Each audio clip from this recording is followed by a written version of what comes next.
நம திருச்சிற்றம்பலம். நமது சிவசிவ அன்பே சிவம் அறக்கட்டளையில் பயணம் செய்யும் அனைத்து அடியாருக்கும் இனிய வணக்கம்.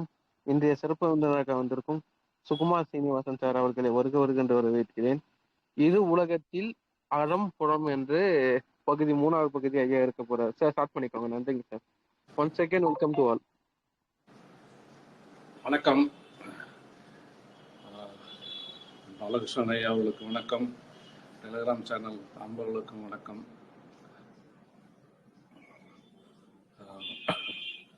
நாம் இந்த தலைப்பிலே மறுபடியும் 3வது காணொலியாக இதை பார்க்கின்றோம். பகுதி 3 என்று அகம் புறம் என்று. அதாவது ஞான மார்க்கத்திலே நாம் பயணம் செய்யும் பொழுது நாம் என்ன விஷயங்களை தெரிந்து கொள்ள வேண்டும் என்பதற்காக சில விஷயங்களை சற்று ஊன்று கவனிக்க வேண்டியதாக இருக்கின்றது.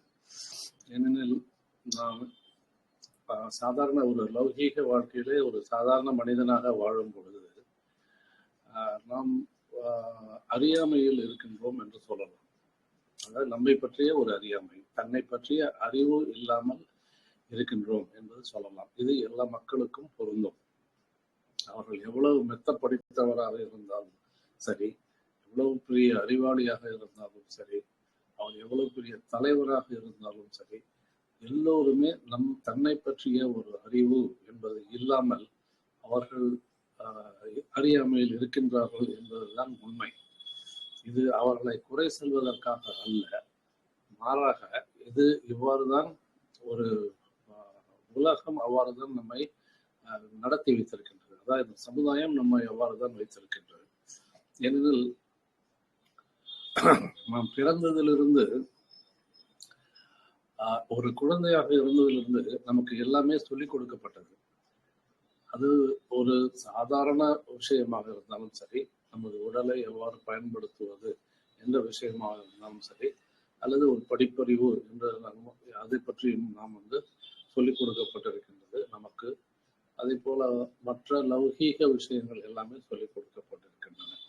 இவ்வாறெல்லாம் பார்க்கும் பொழுது இந்த தன்னை பற்றிய அறிவு என்பது சொல்லிக் கொடுக்கப்படவில்லை என்பது நிதர்சனமாக தெரிகின்றது. ஏனெனில் நாம் என்ன நினைத்துக் கொண்டிருக்கின்றோம்? நான் ஒரு மனிதன். இந்த மனிதன், எனக்கு ஒரு உடல் இருக்கின்றது, ஒரு மனம் இருக்கின்றது. அவர்களுடைய மத நம்பிக்கையை பொறுத்து ஆன்மா இருக்கின்றது அல்லது இறைசக்தி இருக்கின்றது என்றெல்லாம் நாம் வைத்துக் கொண்டிருக்கின்றோம். இது 3 தான். இதுதான் இப்பொழுது இந்த 3ஐ அடிப்படையாக வைத்து நான் என்ற ஒரு தனி மனிதனை சமுதாயம் நம்மை உருவாக்கிவிட்டது. நம்ம பெற்றோர்களிலிருந்து நமது சமுதாயம் நம்மை எவ்வாறு உருவாக்கி வைத்திருக்கின்றது. நான் சுகுமார் சீனிவாசன் என்பவன் ஒரு மனிதன், ஒரு ஆண். அவனுக்கென்று ஒரு மனம் உண்டு, அவனுக்கென்று ஒரு உடல் உண்டு, அவனுக்கென்று ஆன்மா உண்டு. அது ஆன்மாவை பொறுத்த மட்டிலே மாறுபட்ட கருத்து இருக்கலாம், இருக்கின்றது. ஆன்மா இருக்க ஒரு இறைசக்தி என்று வைத்துக் கொள்கிறேன். ஸோ இது இருக்கின்றது. அப்போது நாம் எல்லோருமே நமது மனதோடும் உடலோடும் ஒரு ஐடென்டிஃபிகேஷன் என்று சொல்லுவோம். நம்மோடு அடையாளப்படுத்தி வைத்திருக்கின்றோம். என்னுடைய மனது, என்னுடைய உடல் என்று நாம் ஐக்கியப்படுத்தி வைத்திருக்கின்றோம். இதை சேர்ந்தது நான், எல்லாமே சேர்ந்தது நான் என்ற ஒரு நிலை, ஒரு உருவகம் அவ்வாறுதான் வைத்திருக்கின்றோம். நான் இருக்கின்றேன். நான் ஒரு சுகுமார் சீனிவாசன் என்று ஒரு முழு மனிதன். அந்த முழு மனிதனுக்கு உடல் இருக்கின்றது, மனம் இருக்கின்றது. அதை பற்றி நாம் சிறிதும் யோசித்து பார்ப்பதில்லை. ஆனால் சிறிது யோசித்தால் அது இருக்கின்றது என்று தெரியும், அதை ஒத்துக்கொள்ள வேண்டும். பட் அந்த மாதிரி சந்தர்ப்பங்கள் வருவதே கிடையாது. நான் என்று சொன்னால் நான் தான் சுகுமார் சீனிவாசன். நான் தான் மற்றவர்களிடம் பேச வேண்டும், நான் தான் மற்றவர்களிடம் உறவாட வேண்டும். எனக்கு என்ன ஒரு நிலைப்பாடு, ஒரு ரோல் கொடுக்கப்பட்டிருக்கின்றதோ அதை நான் செய்ய வேண்டும் என்றுதான் நாம் செயல்படுகின்றமை ஒழிய, நாம் உள்ளுக்குள் சென்று வெவ்வேறாக பிரித்து மனம் வேறு உடல் வேறு என்றெல்லாம் பார்ப்பதே கிடையாது. உடலை மட்டும் காப்பாற்றிக் கொள்கின்றோம். உணவை உண்பதன் மூலமாக உடல் காப்பாற்றப்படுகின்றது. உடல் காப்பாற்றப்படுகின்ற பொழுது உடலிலே மனமும் தங்கி இருக்கின்றது, ஆன்மாவும் தங்கி இருக்கின்றது. உடல் இல்லாவிட்டால் அந்த இரண்டுமே இருக்காது. உடல் தான் முக்கியம். அப்ப அதனால் என்னவாகின்றது என்றால் உடலை காப்பாற்றுவதற்காக நமக்கு கொடுக்கப்பட்டிருக்கின்ற ஒரு கடமை என்னவென்றால் உணவு உட்கொள்ள வேண்டும், அதன் மூலம் இந்த உடலை காப்பாற்ற வேண்டும் என்று நாம் இருந்து கொண்டிருக்கின்றோம். அவ்வாறே செய்து கொண்டிருக்கின்றோம். ஆனால் ஞானிகள் என்ன சொல்லுகின்றார்கள்? உடலை முன்னம் இழுக்கென்றிருந்தேன், உடலில் உத்தமனை கண்டபோது உடம்பை வளர்த்தேன், உயிர் வளர்த்தேன் என்று சொல்லுகின்றார்கள். அப்போது உடம்பை வளர்ப்பது மட்டுமல்லாமல் உயிரை வளர்ப்பதும் நம்முடைய கடமையாகத்தான் சொல்லப்பட்டிருக்கின்றது. ஆனால் அந்த உயிரை வளர்ப்பது எவ்வாறு என்பது வெளிப்படையாக சொல்லப்படவில்லை. அவர் ஞானிகள் ஆகட்டும் சித்தர்கள் ஆகட்டும் அவர்கள் சொன்னது வெளிப்படையாக சொல்லப்படவில்லை. ஆனால் அது ஒரு சமுதாய நடைமுறை வாழ்க்கையிலே அந்த உயிரை வளர்ப்பது என்பதை பற்றி யாருமே பேசுவதே கிடையாது. அதுவும் ஒரு உண்மை. உயிர் வளர்க்கப்பட வேண்டுமா என்ற கேள்வியோடும் கேட்பதில்லை. உயிர் வளர்க்கக்கூடியதா அல்லது உயிர் முழுமையானதா என்பதை பற்றியும் அதை பற்றி பேசுவதே இல்லை. நம்மை வழி நடத்துகின்ற நமது ஆன்மா என்று சொல்லப்படுகின்ற உயிரை பற்றி நாம் எப்பொழுதாவது பேசி இருக்கின்றோமோ என்றால் இல்லை. தினசரி வாழ்க்கையிலே நாம் அதை பற்றி பேசுவதே இல்லை. அல்லது ஒரு குறிப்பிட்ட நேரத்திலாவது அவங்க அதை பற்றி ஆராய்ந்து சிந்திப்பது கிடையாது. அவர்தான் சாதாரண மனிதனுடைய வாழ்க்கை நடந்து கொண்டிருக்கின்றது. ஏனெனில் அவர்கள் நாம் முதலிலே சொன்னபடி அவர்கள் எல்லாருமே புறம்போக்காக இருக்கின்றார்கள். அப்புறத்திலே மனதை போக்கி கொண்டிருக்கின்றார்கள். அதனால்தான் புறம்போக்கு என்று சொல்லுவோம். ஸோ எல்லா மனிதர்களுமே புறத்திலே மனதை போக்கி கொண்டிருக்கின்றார்கள். அதனாலே அகத்திலே உள்ளுக்குள்ளே என்ன ஒரு உள்முக பயணம் என்பதை பற்றி அவர்கள் சிந்தித்து பார்ப்பதே கிடையாது. வெளிப்புற உலகிலே நமக்கு பொருட்கள் வேண்டும், பொருட்களை சொந்தமாக்கி கொள்ள வேண்டும், அதன் மூலம் மகிழ்ச்சி அடைய வேண்டும் என்றுதான் நாம் வாழ்ந்து கொண்டிருக்கின்றோம். இது ஒரு எல்லை இல்லாத ஒரு படர்ந்து விரிந்த ஆசை. வெளி உலகிலே எல்லாவற்றையுமே நாம் அடைய வேண்டும் என்றுதான் நம்முடைய ஆசை ஒரு எல்லையற்ற ஒரு ஆசையாக இருக்கின்றது. நமக்கு பொருட்கள் கிடைக்க கிடைக்க, ஒரு செல்வம் கிடைக்க கிடைக்க இன்னும் மேலும் வேண்டும் வேண்டும் என்றுதான் நாம் மேலே ஒரு ஆசைப்பட்டு கொண்டிருக்கின்றோமே ஒழிய, ஆனால் தான் சொல்ல ஆசைக்கு ஒரு அளவு கிடையாது, ஆசைக்கு ஒரு அளவு கிடையாது, ஆசைக்கு ஒரு எல்லையும் கிடையாது. ஆனால் அதை பற்றி நாம் சிறிதோடு யோசித்து பார்ப்பதில்லை. என்னவென்றால் ஆசை ஒரு பொருளை அடைய வேண்டும் என்ற ஆசை இருந்து அதை அடைந்த பிறகு அப்பொழுது கிடைக்கின்ற மகிழ்ச்சி என்பது ஒரு தற்காலிகமான மகிழ்ச்சி தான். அதற்கப்புறம் அந்த மகிழ்ச்சி போய்விடுகின்றது. அல்லது ஒரு பெரும்பான்மையான பகுதி மகிழ்ச்சி போய் 80% சொல்லலாம், ஒரு ஹாப்பினஸ் போய்விட்டது, கொஞ்சம் தான் இருக்கின்றது. அதன் மூலம் மறுபடியும் நமக்கு அதிகமாக மகிழ்ச்சி வருவதில்லை, மற்றும் அதற்கு மேலும் ஏதாவது கிடைக்குமா என்று எதிர்பார்க்கின்றோம். அப்படி இருக்கும்போது அந்த தற்காலிகமான மகிழ்ச்சி ஒரு பொருட்கள் மூலமாக கிடைப்பதில்லை என்று தெரிந்த பிறகு நமது மனது என்ன வேண்டும்? இது தற்காலிகமாக இருக்கின்றது, அப்போது உண்மையான மகிழ்ச்சி எதன் மூலம் வரும் என்பதை சிறிதாவது யோசித்து பார்க்க வேண்டும்.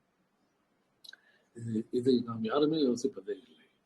யாருமே. ஏனெனில் வெளிப்புற உலகிலே அடைய வேண்டியதெல்லாம் அடைய வேண்டும் என்ற ஒரு குறிக்கோளோடு நம் பயணத்தை வைத்திருக்கிறது மொழிய நம்ம உண்மையிலே அந்த அளவுக்கு அடையவும் முடியாது. அது வேறொரு பக்கம். உண்மையிலே நம்ம எல்லாவற்றையுமே அடைய முடியாது. நம்மால் என்ன முடியுமோ, நமக்கு என்ன விதிக்கப்பட்டிருக்கின்றதோ அதை மட்டும்தான் அடைய முடியும்.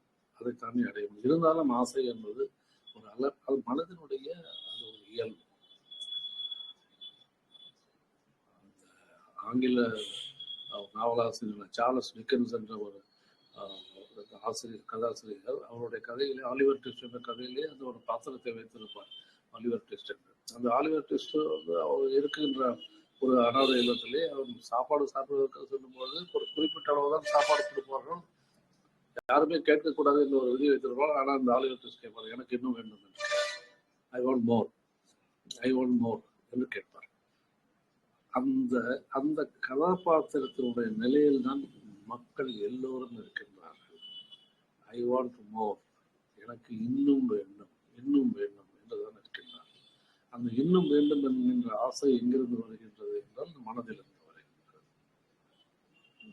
அது மனம் ஏன் அவ்வாறு கேட்கின்றது என்று நமக்கு தெரியாது. அவ்வாறு அதை கேட்க வைப்பது யார் என்றும் தெரியாது. இன்னும் சொல்லப்போனால் மனதினுடைய செயல்பாடுகள் தானாகவே நடக்கின்றதா என்பதும் தெரியாது. ஏன் என்று வைத்துக் கொள்ளுங்கள். மனம் என்னை எல்லாரை பொறுத்த மட்டும் நம் மனம் என்பது நமது சொந்தம் அல்ல என்பதை நாம் முதலிலே பார்த்துவிட்டோம். நமக்கு சொந்தம் கிடையாது. முதலே பார்த்திருக்கிறோம். மனம் என்பது ஒரு ஒரு சூட்சமமாக இருக்கின்றது. அது எந்த ஒரு ஆளுமைக்கு உட்படாமல் தனியாக சுயேட்சையாக இயங்குகின்றது. அது செய்வதெல்லாம் என்னவென்றால் நமக்கு தேவையான எண்ணங்களை கொடுத்து அதன் மூலம் நம்மை காரியங்களையும் செயல்களையும் செய்ய வைக்கின்றது.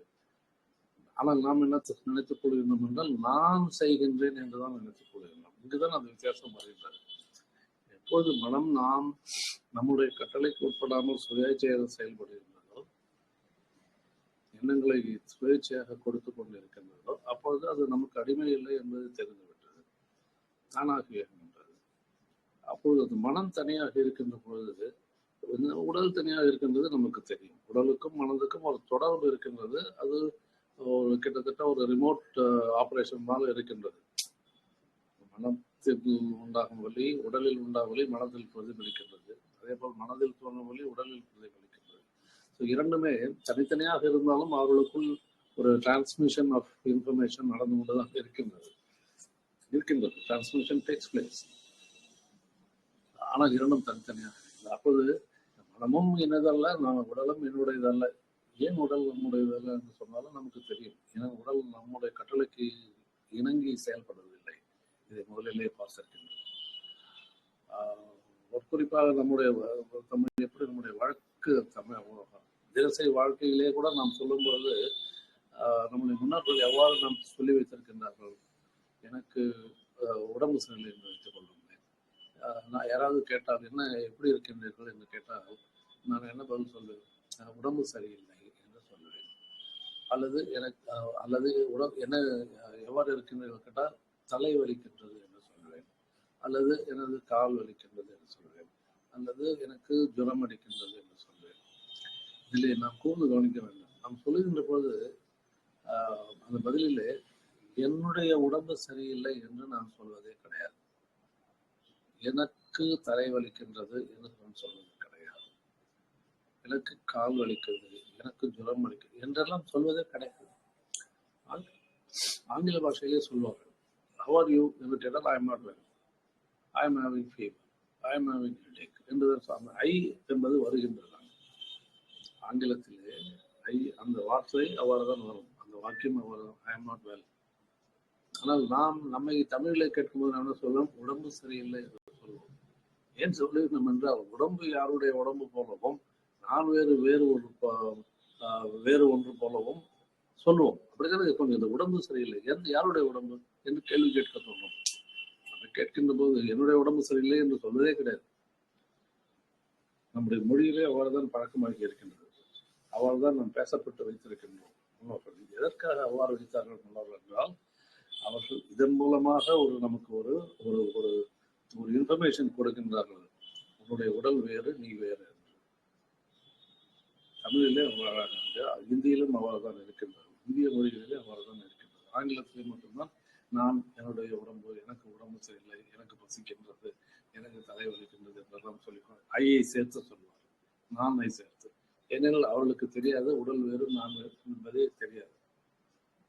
எனவே ஸோ அப்பொழுது நாம் இவ்வாறு இந்த உடல் வேறு மனம் வேறு என்று இருக்கின்ற போது மற்ற காரியங்கள் ஒரு நினைக்கின்ற காரியங்கள் யாரால் நடக்கின்றது? யாரால் நடக்கின்றது? மனம் வேறு, உடல் வேறு.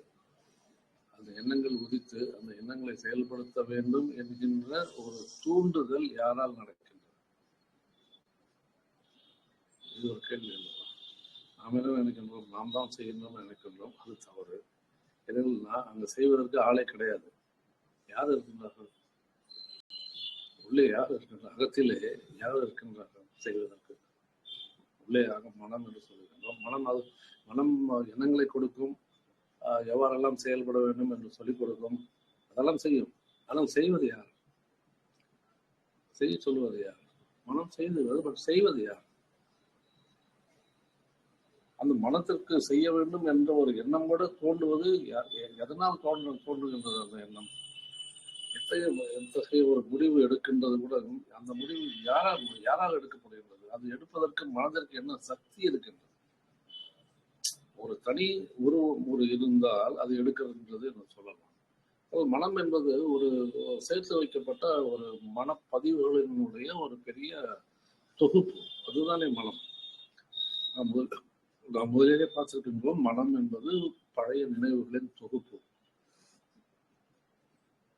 ஒரு வேர்ஹவுஸ், பெரிய வேர்ஹவுஸில் எப்படி பொருட்கள் அடுக்கி வைக்கப்பட்டிருக்கின்றோ அது போல மனதிலே நினைவு பதிவுகள், பிறந்ததிலிருந்து பதிவான பதிவுகள் எல்லாமே பதிவு செய்யப்பட்டிருக்கின்றன. அதனுடைய தொகுப்பு தானே மனம். கூடவே என்ன சேர்ந்து வைத்திருக்கின்றது? நம்முடைய உணர்ச்சிகள், எதிர்மறை உணர்ச்சிகள், மற்ற பழக்க வழக்கங்கள், மற்ற நம்பிக்கைகள், இரண்டு நாம சேர்த்துக்கொண்ட பிடித்தவை பிடிக்காதவை என்பவை, அபிப்பிராயங்கள், கொள்கைகள் என்றெல்லாம் பல்வேறு விஷயங்களை வெளிப்புறத்திலிருந்து நாங்கள் எடுத்து மனதிலே சேர்த்து வைத்துக் கொண்டிருக்கின்றோம். அதுதானே மனம். அப்ப அதை தவிர அது யார் இருக்கின்றது? அதற்குள்ளே ஒரு செய்வதற்கு யாராவது ஒரு அதிபதி இருக்கின்றாரா? ஒரு எஜமானர் இருக்கின்றாரா? இல்லை. எப்படி ஒரு கட்டிடம் கட்டப்படுவதற்கு செங்கற்களை வைத்து கட்டுகின்றோமோ, அது கட்டிடம் கட்டிய பிறகு, செங்கற்களை வைத்து கட்டிய பிறகு அது முழுமையாக கட்டிடம் போல் தோன்றினாலும் அங்கே உள்ளே இருப்பது வெறும் செங்கற்கள் தான். அந்த செங்கற்களை எடுத்து விட்டால் அந்த கட்டிடமே இல்லாமல் போய்விடும். அதே போலதான் நம்மளது நினைவு தொகுப்புகள் என்பவை மற்ற பழக்க வழக்கங்கள், கொள்கைகள், நம்பிக்கைகள் எல்லாமே செங்கற்கள். அவற்றின் மூலமாக மனம் என்ற ஒரு உருவம் உருவாக்கப்பட்டிருக்கின்றது. ஃபார்முலஸ் இருந்தாலும் உருவம் என்று சொல்லலாம். என்ன பண்ணுவோம்? சூட்சுமம் என்று சொல்லலாம். அந்த மனம் என்ற ஒரு அமைப்பு உருவாக்கப்படுகிறது. அமைப்பு என்று வைத்து, உருவம் என்ற அமைப்பு என்று வைத்து அந்த அமைப்பு உருவாக்கப்பட்டிருக்கிறது. அப்போ உள்ளுக்குள்ள இருக்கும் எல்லாவற்றையும் நாம் எடுத்து விட்டால் அங்கே மனமே இல்லாமல் போய்விடும். ஜேகே என்ன சொல்லுகின்றார் என்றால், மனம் என்பது ஒரு தனியாக ஒன்று கிடையாது. ஆனால் அது மனம் ஒரு நம்முடைய மூளையினுடைய நீட்சி என்று சொல்லுகிறார். அதாவது எவ்வப்பொழுது மனதிலிருந்து அந்த பதிவுகளிலிருந்து எண்ணங்கள் வருகின்றதோ அப்பொழுது மனம் வந்து விடுகின்றது. அந்த எண்ணங்கள் வெளிவருவதன் மூலம் அந்த மனம் வெளிவருகின்றது. அவை மறைந்த பிறகு அது மறுபடியும் உள்ளே சென்று விடுகின்றது. அப்போ ஒவ்வொரு எண்ணமும் வரும்போது மனம் வெளியிலே வருகின்றது, பிறகு மறைந்து திரும்பி போகின்றது, வருகின்றது போகின்றது, வருகின்றது போகின்றது. அப்ப என்ன வாங்கின்றது? தொடர்ச்சியாக ஒரு மனம் இருப்பது போல, ஒரு அமைப்பு இருப்பது போல நமக்கு ஒரு ஒரு எண்ணம் உருவாகின்றது. ஒரு ஐடியா, கண்டினியூட்டி, ஒரு தொடர்ச்சியாக ஒரு மனம் இருப்பது போல் தோன்றுகின்றது. தொடர்ச்சியாக ஒன்று இருக்கின்றது, அதற்கு பெயர் மனது என்றுதான் நாம் வைத்துக் கொண்டிருக்கின்றோம். ஆனால் நாம் அது பார்ப்போமானால் அவை ஒன்றொன்றாக ஒரு சன நேரத்திலே வந்து சேருகின்ற எண்ணங்களுடைய நீட்சிகள். எண்ணம் வருகின்றது, மறைகின்றது, வருகின்றது, மறைகின்றது, வருகின்றது. அப்போது பின்புலத்திலே அங்கே ஒன்று நிரந்தரமாக கிடையாது. இந்த உடல் போல ஒரு நிரந்தரமானது அங்கே கிடையாது மனதுக்கு. அப்படி ஒரு செயற்கையாக இருக்கக்கூடிய மனதினுடைய ஆளுமைக்கு உட்பட்டுத்தான் நாம் செயல்படுகின்றோம். அதுதான் அகத்திலே நடக்கின்றது. அதை வைத்துக் கொண்டுதான் நம் வெளிப்புறத்திலே எல்லா விதமான வேலைகளையும் செய்கின்றோம். இப்பொழுது இதன் மூலம் என்ன தெரிகின்றது என்றால், அகமும் புறமும் ஒன்றுதான். அவை ஒரு நாணயத்தினுடைய இரு பக்கங்கள் போல அப்படித்தான் இருக்கின்றது. ஒன்றுக்கொன்று பிரிக்க முடியாதது என்ற ஒரு பெரிய உண்மையை நாம் தெரிந்து கொள்ள வேண்டும். அதை முதலிலே சொல்லிவிட்டோம். அதுதான் உண்மை. எனவே அகம்புறம் என்று நாம் தலைப்புலே இரண்டாக பிரித்து பேசினாலும் நாம் இரண்டையும் சேர்த்துத்தான் பேச வேண்டும். அப்பொழுதுதான் நாம் பேசுகின்ற பேச்சு அல்லது செய்கின்ற செயல் எவ்வாறு உருவாக்கப்பட்டிருக்கின்றது என்பது நமக்கு தெரிய வரும். அதனால் என்னவாகின்றது என்றால், நாம் அகத்திலே ஒன்று நினைத்துக் கொண்டு இருக்கலாம், ஆனால் புறத்திலே வேறு ஒன்று செய்யலாம். அந்த வித்தியாசம் மட்டும் இருக்கலாம். அதாவது என்னுடைய இயல்பு ஒரு கோபக்காரனாக நான் இருப்பது, ஆனால் வெளியிலே நான் நல்லவன் போல நான் நடிக்க மனம் சொல்லிக் கொடுக்கும். இவ்வாறு நடி என்று. நல்லவன் போல உன்னை காண்பி என்று சொல்லும். ஆனால் அடிப்படையிலேயே என்னுடைய இயல்பு கோபக்காரன். அடிப்படையிலேயே நான் ஒரு தீய எண்ணங்களை உடையவன். அடிப்படையிலே நான் ஒரு பயந்தவன் என்றெல்லாம் சொல்ல முடியும். அடிப்படையிலேயே நான் மற்றவர்களுடைய தீங்கு செய்ய வேண்டும் என்ற ஒரு வஞ்சக எண்ணத்தோடு இருப்போம். இவை உள்ளுக்குள்ளே பதுங்கி இருக்கும். அங்கே அகம் என்பது தனியாக இருக்கின்றது சொல்லலாம். ஆனால் அதை வெளிப்புறத்திலே நான் காண்பிக்க மாட்டேன். அப்படி என்னவென்றது என்றால் அகம் வேறு புறம் வேறு என்று ஆகிவிடுகிறது. எனில் நாம் அதை வெளியிலிருந்து பார்த்தோம்னால் அகத்திலே இருக்கின்ற உணர்ச்சிகளும் ஒரு உணர்வுகளும் வேறு மாதிரி இருக்கும். ஆனால் வெளியிலே அந்த மனிதர் செய்கின்ற செயல் வேற மாதிரி இருக்கும். அப்பொழுது அகம் புறம் வெவ்வேறு ஆகிவிடுகின்றது. ஆனால் வெளியிலே நல்லவனாக நடிக்கலாம். அந்த நல்லவனாக நடி என்று அகம்தான் சொல்லுகின்றது. அகத்திலே இயல்பாக அவனுடைய தீய எண்ணங்கள் இருக்கும். ஆனால் அதே மனது நீ வெளியிலே நல்லவனாக நடி என்று சொல்லும். அப்போது இரண்டும் வெவ்வேறாக, இது வேறாக இருக்கிறது, இது வேறாக இருக்கிறது என்று தோன்றினாலும் அது செய்யப்படுவது மனதிலிருந்து வரும் என்ற கட்டளை மூலமாகத்தான். எனவேதான் அதை தனியாக பிரித்து பார்க்க முடியாது என்று நாம் சொல்லுகின்றோம்.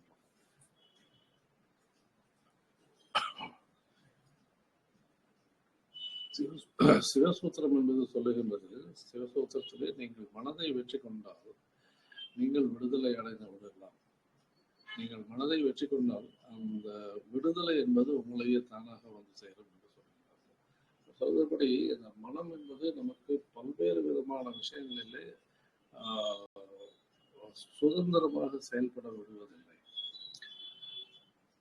அதாவது ஒரு மனிதன் சுதந்திரமாக செயல்பட வேண்டும் என்றால் அவன் மனதினுடைய கட்டளைக்கு இணங்கக்கூடாது. மனதினுடைய கட்டளைக்கு அவன் ஒத்துக்கொள்ளக்கூடாது. அதுதான் சுதந்திரம். சுதந்திரமாக பேசுவது என்றால் என்ன?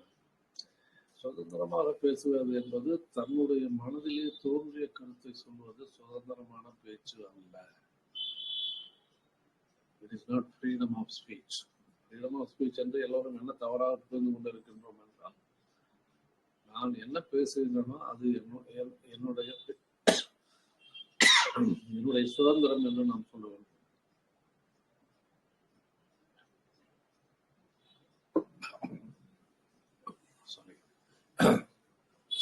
அதாவது மனதிலே என்ன தோன்றுகின்றதோ அதை நான் பேசுவதன் மூலம் நான் சுதந்திரமாக இருக்கின்றேன். எனக்கு பேச்சு சுதந்திரம் இருக்கின்றது. அவ்வாறு நான் பேச அனுமதிக்கப்பட வேண்டும். எல்லாம் சுதந்திரம் என்றெல்லாம் சொல்லுகின்றோம். உண்மையிலேயே அது பேச்சு சுதந்திரம் கிடையாது. சுதந்திரம் கிடையாது. ஏன்? அவர் தனிப்பட்ட கருத்தை தானே சொன்னார். அது சுதந்திரம் என்றுதானே சொல்ல வேண்டும். அதுதானே சுதந்திரம். நான் ஒரு மனிதன் ஒரு கருத்தை சொல்லலாம், மற்றொரு மனிதன் மற்றொரு கருத்தை சொல்லலாம்.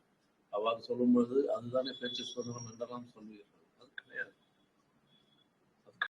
It is not freedom of speech. எது ஃப்ரீடம் ஆஃப் ஸ்பீச்? உள்ளுக்குள் இருந்து வருகின்ற எந்த வார்த்தையும்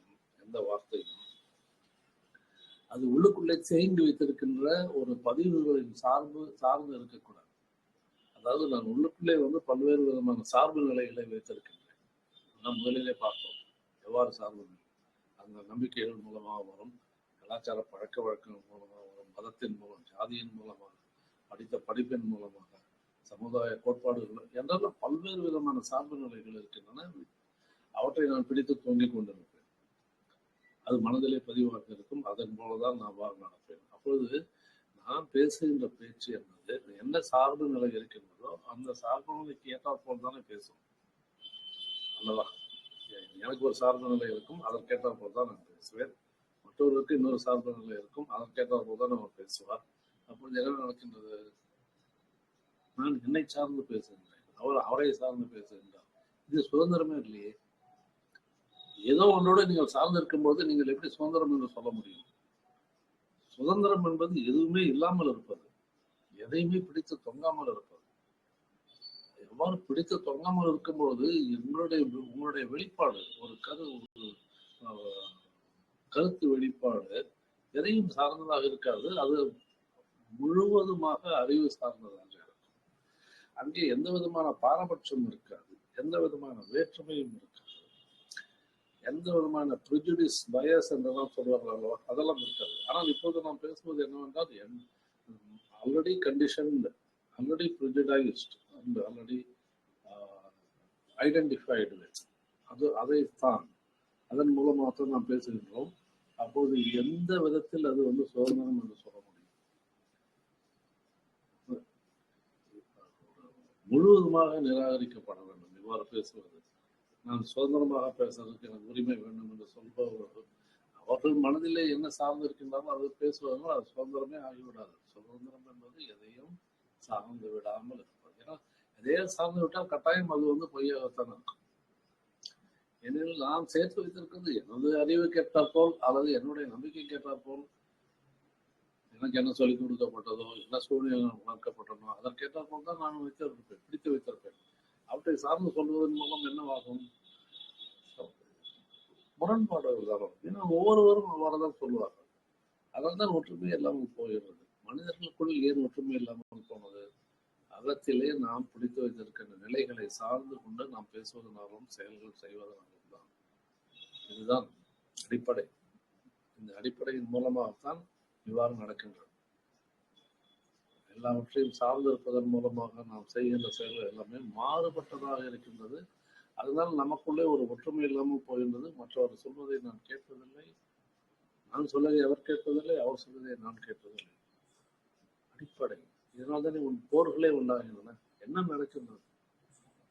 நாம் என்ன அடைந்து விட்டோம்? ஆயிரக்கணக்கான வருடங்களாக மனிதன் நாகரிகத்திலே முன்னேறி, ஒரு விஞ்ஞானத்திலே முன்னேறி, தொழில்நுட்பத்திலே முன்னேறி பல்வேறு விதமான கண்டுபிடிப்புகளை கண்டுபிடித்து வைத்து இன்று மக்கள் எல்லோரும் மிகவும் வசதியாகவும் வாய்ப்புடனும் வாழ்கின்றார்கள். அதன் மூலம் அவர்கள் ஒரு சந்தோஷம் கிடைக்கின்றது தான், இல்லை என்று சொல்றது. வெளிப்புற உலகிலே சந்தோஷம் கிடைக்கின்றது. ஆனால் அதற்கு நாம் கூட பண்ண தியாகம் என்ன? அது வேறு ஒரு பக்கம், அதுக்கு சொல்ல வேண்டாம். ஆனால் நாம் அடைந்திருக்கு இன்றைய நிலையிலே, இன்றைய ஜெனரேஷன் எந்த அளவுக்கு நாம் வசதி வாய்ப்புகளோடு வாழ்ந்து கொண்டிருக்கின்றோம் சமுதாயத்தை பொறுத்தமட்டில் என்றால், ஏன்னா தொழில்நுட்பத்தின் மூலமாக நாம் பல்வேறு விதமான கற்பனை கெட்டாத விஷயங்களை கூட அடைந்து விட்டோம். 100 வருடங்கள் 500 வருடங்கள் முன்னால் இவ்வாறு நடக்கும் என்று கூட யாரும் எதிர்பார்த்திருக்க மாட்டார்கள். அத்தகைய விஷயங்களை எல்லாம் கொண்டு நம்முடைய மனித திறமையின் காரணமாக அவற்றை கொண்டு அவற்றை நாம் அனுபவித்துக் கொண்டுதான் இருக்கின்றோம். வளர்ச்சி என்பது வெளி உலகத்திலே ஆயிரக்கணக்கான மடங்கு வளர்ந்து விட்டது, எந்த துறையை எடுத்தாலும். அதன் போது மனிதனுக்கு மகிழ்ச்சியும் சந்தோஷம் என்பது நேரம் மிச்சப்படுகின்றது. பல்வேறு விதமான கண்டுபிடிப்புகள் இருக்கின்றன. அவற்றின் மூலம் மனிதனுடைய வாழ்க்கை தரம் மேம்பட்டு இருக்கின்றது. இவற்றையெல்லாம் மறுப்பதற்கே கிடையாது. அவ்வாறு நடந்தது எல்லாமே மனித அறிவின் மூலமாக நடந்திருக்கின்றது. குரோத், இதுதான் வெளிப்புறத்திலே குரோத், புறத்திலே இருக்கின்ற குரோத். ஆனால் இப்போது நாம் பார்ப்போம், அகத்திலே அந்த குரோத் இருக்கின்றதா? அகத்திலே அந்த குரோத் இருக்கின்றதா? அந்த அளவுக்கு குரோத் இருக்கின்றதா என்று கேட்டோமானால் என்ன சொல்லலாம்? இல்லை என்றே சொல்ல வேண்டும்.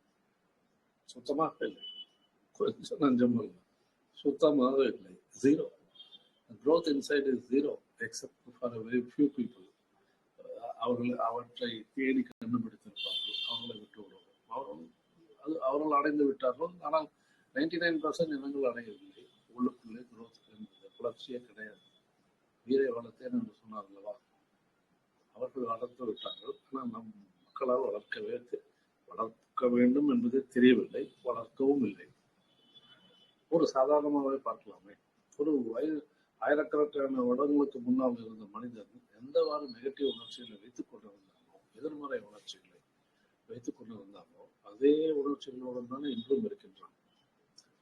அன்று இருந்த கோபம் தானே இன்றும் இருக்கின்றது அவனுக்கு. அன்று இருந்த பயம் தானே இன்றும் இருக்கின்றது. அன்று இருந்த மற்ற ஒரு நேர்மையற்ற தனம், வஞ்சகமான தனம், தந்திரமான தனம், இவற்றையான பொறாமை, இவற்றின் மூலமாக மற்றவர்களுக்கு தீங்கு விளைவிக்கும் எண்ணங்கள், இவ்வாறெல்லாம் அந்த எதிர்மறை உணர்ச்சிகளோடு தானே எப்போது இருந்தான். பர்சன்டேஜ்னா அப்போது கம்மியாக இருக்கலாம், இப்பொழுது அதிகமாக இருக்கலாம். ஆனால் இருந்தது, மறக்கவே முடியாது. நான் மற்றவர்களை பற்றி, மற்ற மனிதர்களை ஒரு உயிர்கொலை பண்ணுவதை பற்றி அவன் சிறிதும் கவலைப்பட்டதாக தெரியவில்லை. ஏனெனில் நாடுகளுக்குள்ளே போர்கள் நடந்தன. பல்லாயிரக்கணக்கான லட்சக்கணக்கான மக்கள் இறந்தார்கள். பல்வேறு விதமான பொருளாதார கொள்கைகள் ஒவ்வொரு மற்றவர்களுக்கும் ஒரு என்ன உள்நாட்டு போர் நடந்து அவற்றின் மூலமாக லட்சக்கணக்கான பேர் இறந்து போனார்கள். மதத்துக்காக போரிட்டார்கள், மொழிக்காக போரிட்டார்கள், சாதிக்காக போரிட்டார்கள், பொருளாதார கொள்கைகளுக்காக போரிட்டார்கள். எல்லா விதமான போர்கள் நடந்து விட்டன. லட்சக்கணக்கான பேர் இறந்து போயிருக்கின்றார்கள். இதுதான் வளர்ச்சியா? இப்பொழுதும் நடந்து கொண்டிருக்கின்றதே. உலகத்திலே இன்று பார்த்தோமானால் 11 இடங்களிலே போர்கள் நடந்து கொண்டு இருக்கின்றன. முக்கியமாக உக்ரைன் வார், இந்த பக்கம் பாலஸ்தீனியன் வார், மற்ற இடங்கள்லாம் நமக்கு தெரியாமல் இருக்கலாம். ஆனால் போர்கள் நடந்து கொண்டிருக்கின்றன, வன்முறைகள் நடந்து கொண்டிருக்கின்றன. வன்முறைகளிலே ஆயிரக்கணக்கான பேர் இறந்து போகின்றார்கள். ஆயிரக்கணக்கான பேர் ஏழ்மைக்கு தள்ளப்பட்டு விட்டார்கள் இந்த போர்களின் மூலமாக. அமைதியின்றி ஆனந்தமின்றி வாழுகின்ற மக்கள் எவ்வளவு என்று பார்த்தோம்னா லட்சக்கணக்கான பேர் வாழ்ந்து கொண்டிருக்கிறார்கள். ஏழ்மையில் வாழ்கின்றார்கள். மனித ஒரு ஸ்டாட்டிஸ்டிக் சொல்லுகின்றது, இன்னும் 200 வருடங்கள் பிடிக்கும் உலகம் முழுவதும் ஏழ்மை என்பதை நீக்குவதற்கு என்று ஸ்டாட்டிஸ்டிக் சொல்லுகின்றது. அப்பொழுது உலகத்தினுடைய செல்வங்கள் எல்லாம் எங்கு குவிக்கப்பட்டிருக்கின்றன என்றால் ஒரு சிலருடைய கையிலே தான் இருக்கின்றது. ஒரு 40-50% மக்கள் ஏழ்மையிலே தான் வாழ்ந்து கொண்டிருக்கிறார்கள். அது எதற்கு? அதனால் என்ன காரணம்? ஏன் அவ்வாறு நடக்கிறது? இதைத்தான் குரோத் என்று சொல்ல முடியுமா? வெளிப்புறத்திலே நாம் கண்டுபிடித்த கண்டுபிடிப்புகள் மூலமாக வசதியான வாழ்க்கைகளை உண்டாக்கி கொடுத்திருந்த சமுதாயத்திலே நாம் உள்ளே எந்த விதமான வளர்ச்சியும் இல்லாததனால் மற்ற மக்களுடைய துன்பத்தை பற்றி சிறிதும் கவலைப்படாமல் நாம் மட்டும் வாழ்ந்து கொண்டிருக்கின்றோம் இல்லையா? மற்ற மக்களினுடைய கஷ்டங்கள், துன்பங்கள், அவற்றை பற்றி சிறிதும் கவலைப்படாமல் நாம் நம்முடைய பாணியிலே இருக்கின்றோம். இரண்டாவது, அப்பொழுதிருந்து எல்லா விதமான எதிர்மறை உணர்ச்சிகளும் இன்றும் இருக்கின்றது. ஒரு துளி கூட குறையவில்லை. யாருக்காவது கோபம் குறைந்திருக்கின்றன. வளர்ச்சியினால் என்ன? ஒரு எதிர்மறை உணர்ச்சிகள் அப்போது இருந்தன, இப்போது இருக்கக்கூடாது. அல்லது அட்லீஸ்ட் பர்சன்டேஜாவது குறைந்திருக்க வேண்டும். அவர் குறைந்திருக்கின்றதா? அப்போது என்ன கோபம் இருந்ததோ அதே கோபம் தான் இன்றும் இருக்கின்றது. உச்சக்கட்டத்துக்கு செல்லக்கூடிய கோபங்கள், உச்சக்கட்டத்துக்கு செல்லக்கூடிய பயங்கள், உச்சக்கட்டத்துக்கு செல்லக்கூடிய வஞ்சகம், வன்முறை எல்லாமே இருக்கின்றது. ஆயிரக்கணக்கான வருடங்களாக மனிதன் மாறவே இல்லை, அகத்தை பொறுத்த மாட்டேன் இல்லையா? இல்லவா? வெளிப்புறத்திலே வளர்ச்சி, உள்ளுக்குள்ளே வளர்ச்சி என்பது 0. இவ்வாறுதான் நாம் பயணித்துக் கொண்டிருக்கின்றோம். ஒரே சமயத்திலே இரு படகுகளில் நாம் சென்று கொண்டிருக்கின்றோம். வெளிப்புறத்திலே வளர்ச்சி, உள்ளுக்குள்ளே 0. அப்பொழுது சமுதாயம் எப்படி இருக்கும்?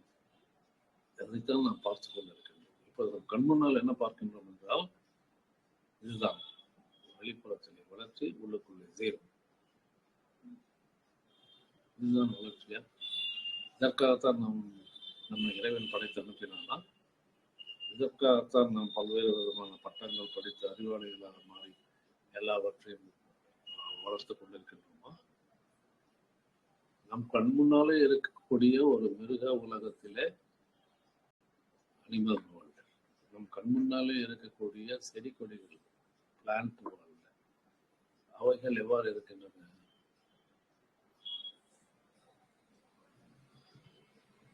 அமைதியாகவும் ஆனந்தமாகவும் இருக்கின்றன. அவற்றை ஒரு கீழ்நிலை பிறவிகள் என்று நாம் சொல்கிறோம். நாம் தான் உயர்ந்த பிறவிகள் என்று சொல்லிக் கொள்கின்றோம். ஆனால் அவற்றை கீழ்நிலை பிறவிகள் என்று சொல்லுகின்றோம். ஆனால் அவை எவ்வாறு இருக்கின்றன? ஒரு சண்டை கிடையாது. மற்ற தன்னுடைய இனத்தையே அழிக்கும் எந்த விலங்கையுமே பார்க்க முடியாது. எந்த செடி கொடியுமே தன்னுடைய இனத்தையே அழிக்கக்கூடிய, தன்னுடைய இனமாற்றம் மற்ற செடி கொடிகளை அழிப்பதில்லை. ஆனால் மனிதன் மட்டும் தன்னுடைய இனத்தையே அழிக்கின்றான். புரியவே இல்லை ஏன் இவ்வாறு நடக்கின்றது என்று. எந்த ஒரு ஞானியால் அதற்கு பதில் சொல்ல முடிகின்றதா? ஏன் இவ்வாறு நடக்கின்றது? நம் கண்மண்ணில் இருக்கக்கூடிய 5 அறிவு 4 அறிவு 1 அறிவு படைத்த ஒரு உயிரினங்கள் அமைதியாகவும் ஆனந்தமாக வாழ்கின்றன. அவங்களுக்கு எந்த விதமான சட்டத்திட்டங்கள் கிடையாது, கோர்ட் கிடையாது, போலீஸ் ஸ்டேஷன் கிடையாது, அரசாங்கம் கிடையாது. ஆனால் அமைதியாக ஞானத்தோடு வாழ்கின்றன. அங்கேயே நாம் வாழக்கூடாது. என்ன தடையாக இருக்கின்றது? என்ன தடையாக இருக்கின்றது என்றால், மனிதர்களுக்கு தன்னை பற்றிய அறிவு என்பது கிடையாது. நான் யார் என்ற அறிவு கிடையாது. அந்த அறிவைத்தான் சம்பாதித்துக் கொள்ள வேண்டும். அந்த அறிவின் மூலமாகத்தான் நீ வாழ வேண்டும் என்பதற்காகத்தான் நாம் இந்த உலகத்திலே படைக்கப்பட்டு அனுப்பப்பட்டு இருக்கின்றோம். இந்த உண்மை யாருக்கும் தெரியவில்லை. அதைத்தான் நாம் முக்தி என்று சொல்லுகின்றார்கள் நம்முடைய முன்னோர்கள். நீ இந்த உலகத்திலே பிறந்து வளர்ந்து வாழ்ந்து மறுபடியும் என்னை வந்து சேர வேண்டும் என்ற ஒரு கட்டளையுடன் தான் இறைவன் நம்மை இங்கே அனுப்பி வைக்கின்றான். ஆனால் நாம் அதை மறந்து விட்டோம். அதை மறந்துவிட்டு நாம் லௌகீக வாழ்க்கையில் ஈடுபட்டு தன்னைத்தானே அழைத்துக் கொண்டு மறுபடியும் அடுத்த பிறவிக்காக நம்மை தயார் செய்து கொள்கின்றோம். இந்த ஜென்மத்திலே இந்த பிறவியிலே நாம் செய்கின்ற கர்மங்கள் மூலமாக நாம் அடுத்த பிறவிக்கு நம்மை தயார் செய்து கொள்கின்றோம் இல்லையா? இப்பொழுது இன்று நான் என்ன செயல்கள் செய்கின்றேனோ அவை அனைத்துமே என்னுடைய அடுத்த பிறவிற்கு என்னை தயார் செய்து வைக்கின்றது என்ற உண்மையை யாருமே ஞாபகத்தில் வைத்துக் கொள்வதில்லை. நல்லதாக இருக்கட்டும் கெட்டதாக இருக்கட்டும், மோஸ்ட்லி கெட்டதாகத்தான் இருக்கும். அது அடுத்த பிறவிக்கு நம்ம இப்பொழுதே தயார் பண்ணி வைக்கின்றது. ஏன் அந்த ஞாபகம் நமக்கு வரவில்லை? நமக்கே தெரியும், தீதும் நன்றும் பிறதர வாரா என்றும். தீதும் நன்றும் பிறதர வாரா என்று நமக்கு தெரியும். என்ன அர்த்தம்? எது செய்தாலும் நமக்கு ஒன்று சேர்ந்து விடும். திருவள்ளுவரும் சொல்வார், ஊழில் பெருவழியாவுள்ள என்று. இருப்பதிலே மிகுந்த வலி, பெருவலி எது என்றால் ஊழ்தான், வினைதான். வினை என்பது கர்மம். கர்மம் என்பது இப்போது நாம் செய்யக்கூடிய செயல்கள். இந்த செயல் தான் என்னை தயார்படுத்துகின்றது. நீ அடுத்த பிரிவிலே நீ இவ்வாறுதான் இருக்க வேண்டும் சொல்ல முடியாது. இப்பொழுது நாம் வசதி வாய்ப்போடு வாழ்ந்து கொண்டு இருக்கலாம். அடுத்த பிரிவிலே நாம் ஏழ்மை நிலைமைக்கு செல்ல. ஏனால் நான் செய்த கர்மங்கள் சஞ்சீத கர்மா என்று தனியாக இருக்கின்றது. இந்த கர்மா ஒவ்வொரு பிறவிக்கும் சிறிது சிறிதாக பிரித்து கொடுக்கப்படுகின்றது. எல்லா சஞ்சீத கர்மாவும் படைத்த அந்த கடந்த கால கர்மாக்கள் எல்லாம் ஒரு பிறவிலே திணிக்கப்படுவதில்லை. நம்ம தாங்க முடியாது. எல்லா கர்மாவும் சுமந்து கொண்டு இந்த பிறவியில் வந்தால் நாம் அழுது போய் விடுவோம். முடியாது. அதனால் இறைவன் கருணை வைத்து இந்த பிறவிக்காக கொஞ்சம் கர்மாக்களை கொடுத்து அவருக்கு அனுப்பி வைக்கிறார். அதற்கேற்ற போல் இன்ப துன்பங்கள் இங்கே அனுபவிக்கின்றோம் இந்த பிறவிலே. ஆனால் அந்த சஞ்சீத கர்மா என்ற ஒரு மூட்டை தனியாக இருக்கின்றது. அந்த கர்மாவை நாம் கழிக்க வேண்டும். அதற்கு எத்தனை பிறவிகள் ஆகும் என்று தெரியாது. இதுதான் மறைத்தல். இதைதான் இறைவன் மறைத்து விட்டார். இதெல்லாம் உனக்கு தெரிய வேண்டாம். தெரிந்தால் நீ உன்னால் தாங்க முடியாது என்று மறைத்து விட்டார். எவ்வளவு கர்மாக்கள் இருக்கின்றன, பாக்கி சஞ்சீதத்தில் எவ்வளவு கர்மாக்கள் இருக்கின்றன. இதற்கு எத்தனை நாம் பிறவிகள் எடுக்க வேண்டும்? யாரை கேட்பது? யாருக்குமே பதில் தெரியாது. பதில் தெரியாத கேள்விகள். ஆனால் ஞானிகள் சொல்லிக் கொடுத்திருக்கின்றார்கள் எவ்வாறு இந்த கர்மாவை கழிப்பது என்று சொல்லிக் கொடுத்திருக்கின்றார்கள். ஊழையும் உப்பக்கம் காண்பார் ஓயாது உசற்றுபவர் என்று திருவள்ளுவர் சொல்லுகிறார். ஊழை கூட உப்பக்கம் காண்பார், தள்ளிவிட்டு விடலாம். எவ்வாறு நீங்கள் ஒரு முயற்சி அல்லது எவ்வாறு செய்கின்றார் என்பதை பற்றி திருவள்ளுவர் சொல்லுகின்றார். ஊழை கூட ஒழித்து விடலாம். ஜே கிருஷ்ணமூர்த்தி சொன்னார், கர்மாவை அழித்து விடலாம். ஆனால் அவர் சொல்லுகின்ற வழி வேறு. அதனால் இந்த கர்மாக்களின் மூலமாகத்தான் நாம் இந்த உலகிலே நாம் வாழ்ந்து கொண்டிருக்கின்றோம். நாம் செய்கின்ற செயல்கள், காரியங்கள், நாம் பேசுகின்ற பேச்சுக்கள் எல்லாமே நமது அடுத்த பிறவியை தயார் செய்து கொண்டிருக்கின்றது. அதனால் நாம் இப்பொழுது முழு விழிப்புணர்வோடு எல்லா காரியங்களையும் செய்ய வேண்டும். நிகழ்காலத்திலே வாழ வேண்டும். கடந்த காலத்திலே அகத்திலே இருக்கின்ற அகம் என்பது கடந்த காலம். அகம் என்பது முழுவதுமாக கடந்த காலம். அதை தவிர வேறு எதுவுமே கிடையாது. ஆனால் நாம் சேர்த்து வைத்திருக்கின்ற ஆசைகள், எண்ணங்கள் அதெல்லாம் இருக்கின்றன. கடந்த கால நினைவுகள். ஸோ அந்த கடந்த கால பதிவுகளின் மூலமாக நாம் கடந்த காலத்தை பற்றியே பேசிக் கொண்டிருப்பதை விட்டுவிட்டு நிகழ்காலத்திலே வாழ வேண்டும். ஏனெனில் நாம் சாதாரணமாக வாழ்க்கையிலே பார்க்கலாம், மற்றவரிடம் பேசும்போது நாம் கடந்த காலத்தை பற்றித்தான் பேசுவோம். என்ன நடந்தது, என்ன செயல் செய்யப்பட்டது, என்ன துன்பம் எனக்கு கொடுக்கப்பட்டது, என்ன அவர்கள் என்னை திட்டினார்கள், என்னை ஏளனப்படுத்தினார்கள். இதேதான் கடந்த காலத்தை தவிர எதுவும் பேசுவதே கிடையாது. எல்லாவிடையும் எதிர்காலத்துக்கு சென்று விட்டு கற்பனைகள் செய்ய ஆரம்பித்துள்ளோம். நான் இவ்வாறு மாறேன், எனக்கு அடுத்த வருடம் நான் வேறு இடத்தில் இருக்கிறேன், என்னுடைய தொழில் எந்த அளவுக்கு முன்னேறி. எதிர்காலம் இதை தவிர மனிதனுக்கு எதுவுமே தெரியாது. கடந்த காலத்திலும் எதிர்காலத்திலும் மூழ்கி கிடப்பான், நிகழ்காலத்தில் இருக்க மாட்டான். அப்போது அவனுடைய மனது முழுவதுமாக அவனை ஆட்கொண்டு விட்டது என்று அர்த்தம். மனது முழுமையாக அவனை ஆட்கொண்டு விட்டது. எப்பொழுதெல்லாம் நான் நிகழ்காலத்தில் இருக்கிறேனோ அப்பொழுது மனம் இல்லாமல் போய்விடும். மனமே இருக்காது. எந்த விதமான குறுக்கீடு, கடந்த கால குறுக்கீடு இருக்காது, எதிர்கால கற்பனை இருக்காது.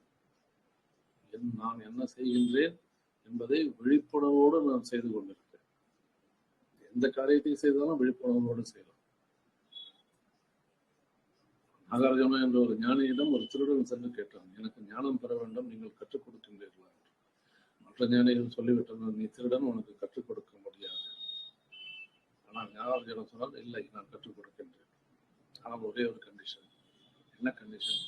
நீ திருட்டு தொழிலை விடமாட்டாய் என்று தெரியும், அதைத்தான் சொல்லுகின்றாய். என்னால் பழக்கமாகிவிட்டது, என்னால் சிறு தொழிலை விட முடியாது, அதை தவிர எனக்கு வேறு தொழில் தெரியாது, அதனால் என்னால் விட முடியாது. ஆனால் உங்களுடைய முகம் பிரகாசமாகவும் நீங்கள் பேருண்மை தெரிந்தவராக இருப்பதை கண்டேன், ஆனால் உங்களைப் போல நான் ஞானம் பெற வேண்டும் என்று கற்றுக் கொடுங்கள் என்று சொன்னார்.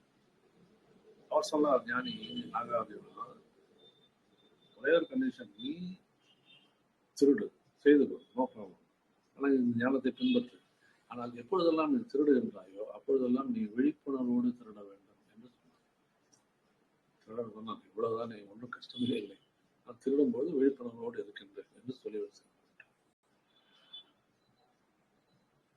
போனான். ஒருவரும் கழித்து திரும்பி வந்துவிட்டான். ஐயா, நீங்கள் என்னை தந்திரமாக மாட்டிவிட்டீர்கள், என்னால் தொழிலை செய்ய முடியவில்லை, ஏன் என்று கேட்டார்.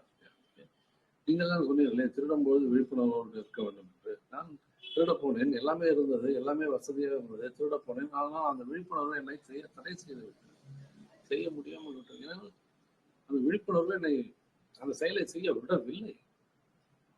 நான் திருடவே முடியவில்லை, திரும்பி வந்து விட்டேன், இது பெரிய போராட்டமாகிவிட்டது என்று கூறினார். அவர் சொன்னார், இதுதான் உன்னை விழிப்புணர்வு தான் உன்னுடைய ஞானம், அவ்வளவுதான்.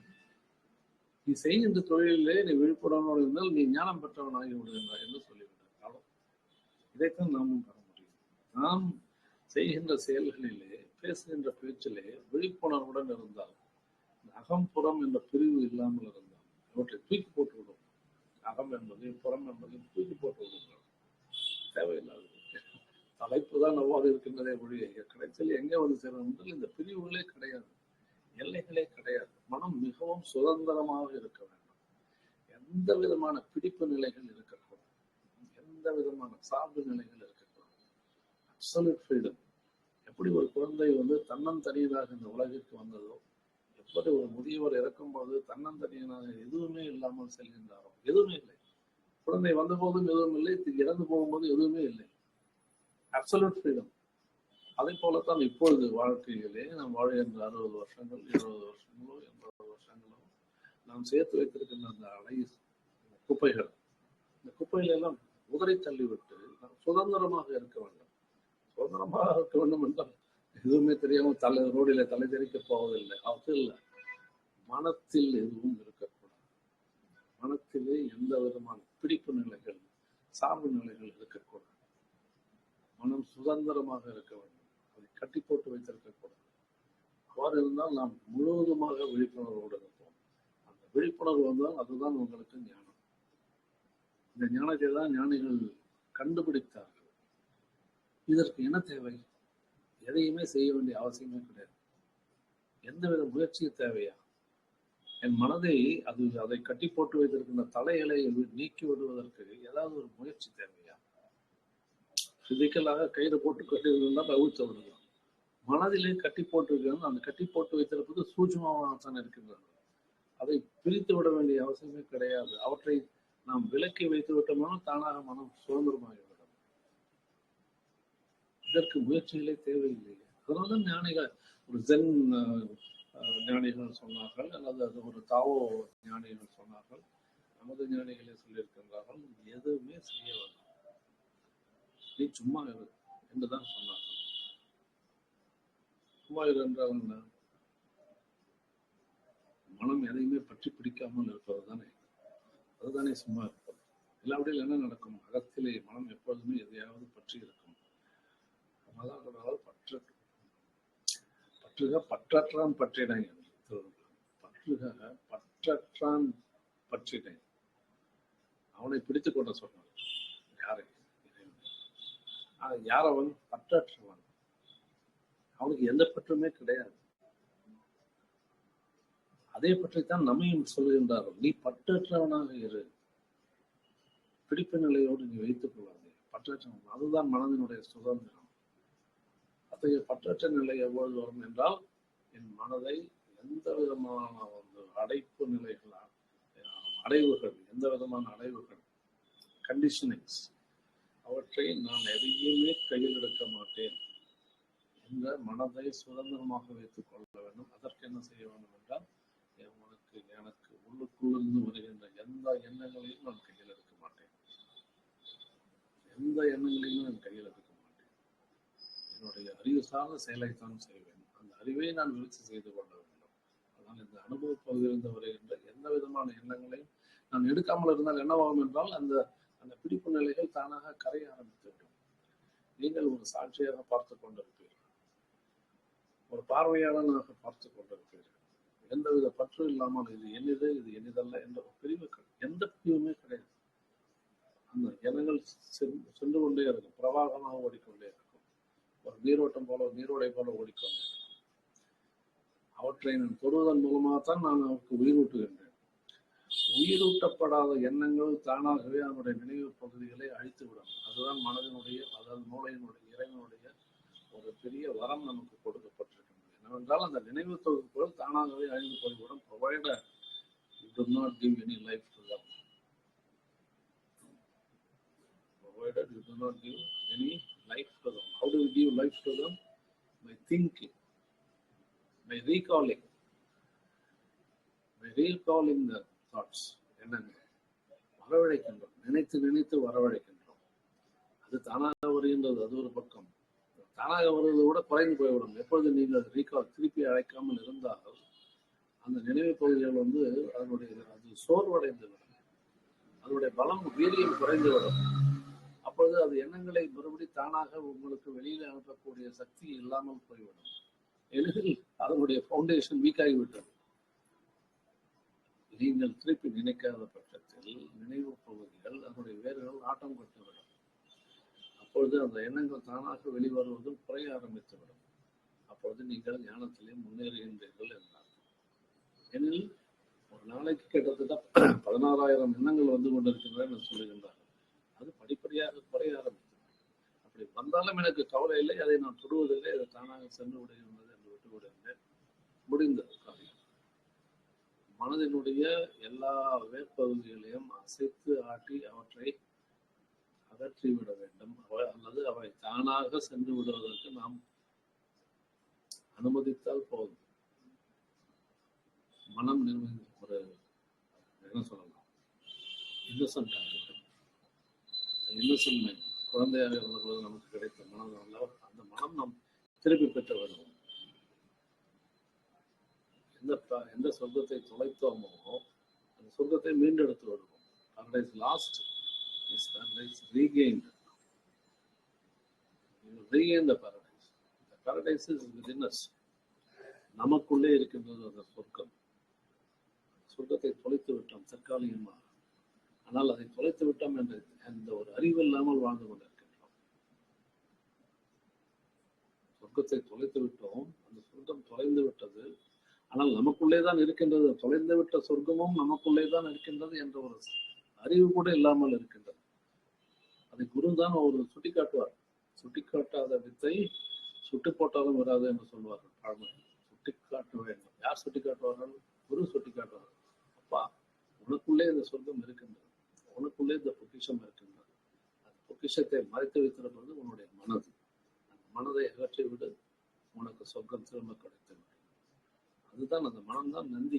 கோவிலிலே கர்ப்பகிரகத்தின் மூலஸ்தானத்தில் இருக்கக்கூடிய இறைவனை தரிசனம் செய்ய விடாமல் மறைத்துக் கொண்டிருக்கும் நந்தி பார்த்திருக்கின்றோம் அல்லவா?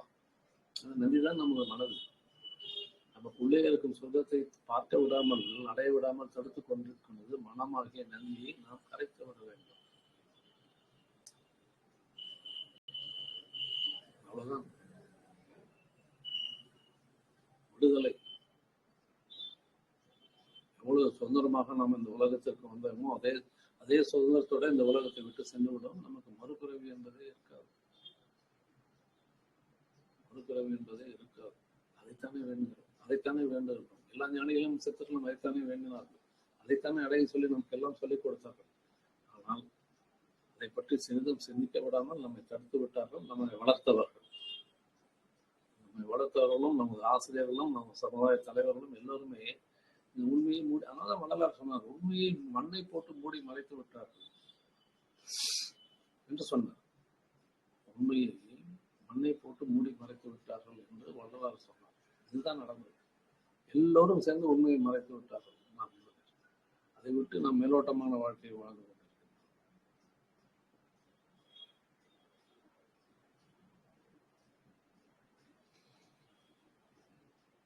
ஸோ இதுதான் மனத்தை அகம்புறம் என்பதை தூக்கி போட்டுவிட்டு மனதுக்கு எந்தவித கட்டுப்பாடுகளும் இல்லாமல் எல்லையற்ற மனதாக இருக்க வேண்டும். எந்த விதமான பிடிப்பு நிலைகள் இருக்காமல் இருக்க வேண்டும் என்பதை ஞாபகம் வைத்துக் கொண்டு தினசரி நம்முடைய காரியங்களை ஒரு விழிப்புணர்வுடன் செய்து கொண்டு இருந்தோம்னால் நம் மனது மிகவும் நீர்த்து போய் மனமற்ற நிலைக்கு செல்லுகிறோம். இந்த மனமற்ற நிலையை நாம் தினசரி வாழ்கின்ற வாழ்க்கையிலே, அதாவது ஓஷோ சொல்லுவார் மார்க்கெட் பிளேஸ் என்று, அது நாம் இருக்கின்ற இடம், சமுதாயம், வாழ்க்கை, இதுதான். இங்கே இருந்து கொண்டு இத்தகைய மனதை நாம் பெற வேண்டும். இதை பெறுவதற்காக நாம் காடுகளுக்கோ மலைகளுக்கோ சென்று துறவரம் கொண்டு அங்கே கவனம் செய்து கொண்டிருக்க வேண்டிய அவசியம் இல்லை. அது இருக்கின்றது, ஆனால் நமக்கு தேவையில்லை. மற்றொரு வழி, சுலபமான வழி இருக்கின்றது. சுலபமான வழியின் மூலமே நாம் அங்கே அவர்கள் தவம் செய்து என்ன கிடைக்கின்றதோ அதே இதை நாம் இங்கே பெற்றுக்கொள்ளலாம். அதைத்தான் ஞானிகள் சுட்டிக்காட்டினார். அதைத்தான் நாம் சுட்டிக்காட்டினோம். வெவ்வேறு வார்த்தைகள் மூலமாக, வெவ்வேறு வழிகள் மூலமாக சுட்டிக்காட்டினார். ஸோ அதை நாம் எதை நமக்கு நம்முடைய வாழ்க்கைக்கு, லௌகீக வாழ்க்கைக்கு எது நமக்கு வழிகாட்டியாக நம்மால் பின்பற்றக்கூடிய வழியாக இருக்கின்றதோ அதை நாம் தேர்வு செய்து கொண்டு அதன் மூலம் ஒரு சுதந்திரமான, ஒரு குழந்தைத்தனமான மனதை அடைந்து விடுதலை அடைய வேண்டும் என்பதுதான் நம்முடைய ஆசை. செய்வோமா? நன்றி, வணக்கம்.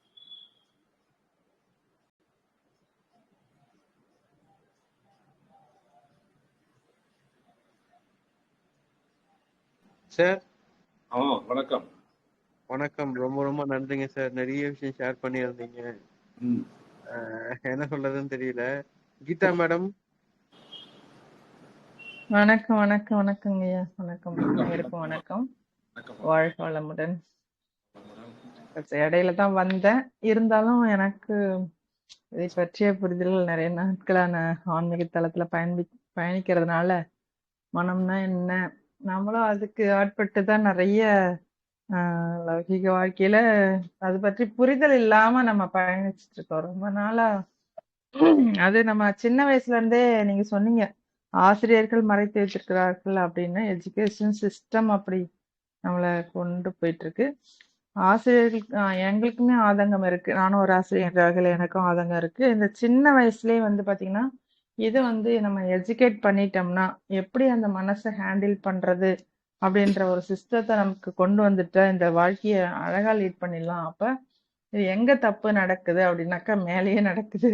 இல்ல ஆசிரியர்களாகிய நான் வந்து என்ன நம்மால முடிஞ்ச வரைக்கும் எப்படி நம்ம இதை இன்க்ளூட் பண்ணி தனிப்பட்ட முறையில நம்ம இது பண்ணாலும் அந்த சிஸ்டமே அது வந்துருச்சுன்னா பரவாயில்ல. அப்ப புரிஞ்சவங்க ஒரு 4 பேர் நாங்களா ஆசிரியர் ஒரு 4000 பேர் இருக்குன்னா 4 பேருக்கு புரிஞ்சு சொல்லி கொடுத்தா மட்டும் போதாது. மொத்தமா இல்ல இப்ப பண்ணும்போது அது ரொம்ப நல்லா இருக்கும். நீங்க ஒரு ஆசிரியர் ஸ்தானத்துல இருந்தீங்கன்னா உங்களால் இந்த உண்மையை வந்து குழந்தைகளுக்கு ஒரு வயதான யாருக்கு வேணாலும் சொல்லலாம். ஆனால் நீங்கள் சொன்னீர்கள் அதுக்கு மதிப்பு அதிகமாக இருக்கும். ஏனெனில் நீங்கள் வந்து உண்மையை தெரிந்து கொண்டீர்கள். உங்களுக்கு மற்றவர்களுக்கு சொல்லக்கூடிய வாய்ப்பு அதிகம் மற்றவர்களை விட. கண்டிப்பாங்க.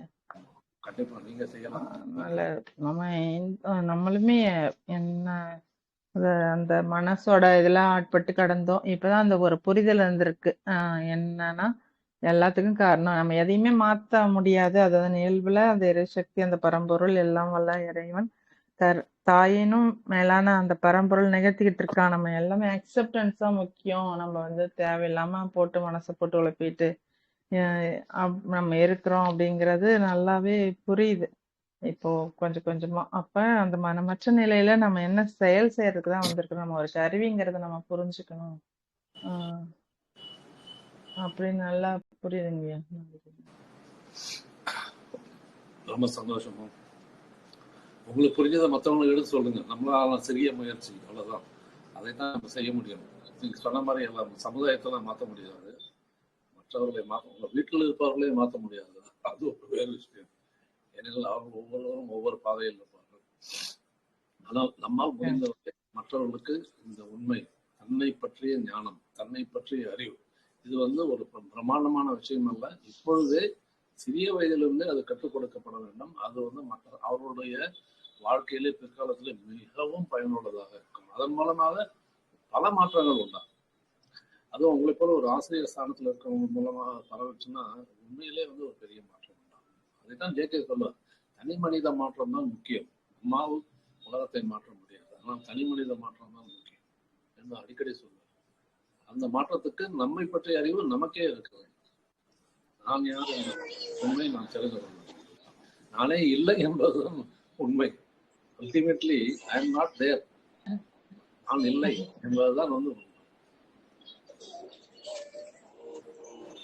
நான் யார்ன்ற கேள்விக்குள்ள நம்ம கேட்டுக்கிட்டு உள்ள பயணிக்கும் போது நான் என்பது ஒன்று இல்லைங்கிறது எங்களுக்கு வகுப்புல சொல்லப்பட்ட உண்மைங்கய்யா.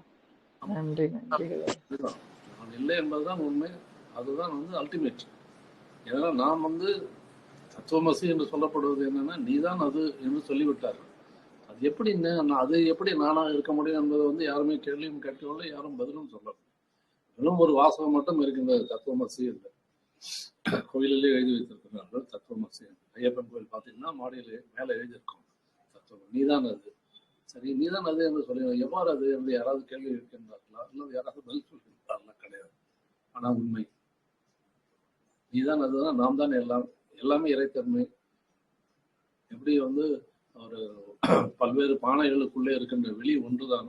அந்த ஓட்டை உடைத்தால் பானைகளுக்குள்ளே இருக்கின்ற வெளி என்பது எல்லாம் கலந்து ஒன்றாகி விடுகின்றது. அதே போலதான் நாம் மனிதன், இறைசக்தி என்பது இந்த உடல் என்பது ஒரு பானை மாதிரி. இந்த பானை உடைந்து விட்டால் நீயும் நானும் ஒண்ணுதான், வேற எதுவுமே இல்லை. ஒன்றை கலந்து விடுகின்றது, வெளியே கலந்து விடுகின்றது. அதே போலத்தான் இந்த உடல் என்பது பானை, பாம். அதே விதமா கோடிக்கணக்கான உருவங்கள் இருக்கின்றன உலகத்திலே. எல்லா கோடிக்கணக்கான உருவங்கள் உடல்கள் உடைந்து விட்டால் அவை இறைத்தன்மை ஒன்றாக கலந்து விடும். அதுதான் உண்மை. அப்போது நான் என்பதே காணாமல் போய்விடும். அப்போது அவ்வாறு நடந்துதான் நான் இல்லை என்பதை தெரிந்து கொள்ள வேண்டுமா? இப்பொழுதே தெரிந்து கொள்ளலாமே. அதுதான் புரிதல். அதுதான் புரிதல். இப்பொழுதே தெரிந்து கொள்ளலாம். எனக்கும் மற்றவர்களுக்கும் எந்த விதமான வேற்றுமை, நான் நீ என்றே கிடையாது. நீயும் நானும் ஒன்றுதான். நானும் அந்த உயிரற்ற தன்மை உடைய ஜடப்பொருள்களும் ஒன்றுதான் என்று தெரிந்து கொள்வதுதான் உண்மை. எல்லாவற்றிலும் இறைத்தன்மை இருக்கின்றது. அதிலே சிறிது இருக்கலாம், ஒரு விலங்கிலே அதிகமாக இருக்கலாம், மனிதனே இன்னும் அதிகமாக இருக்கலாம். பட் இறைத்தன்மை எல்லாவற்றிலும் இருக்கின்றது. அப்ப எல்லாமே இந்த உலகமே நான் தான் இந்த உலகம் என்ற ஒரு பேருண்மை எல்லாருக்கும் தெரியும். அதுதான் புரிதல்.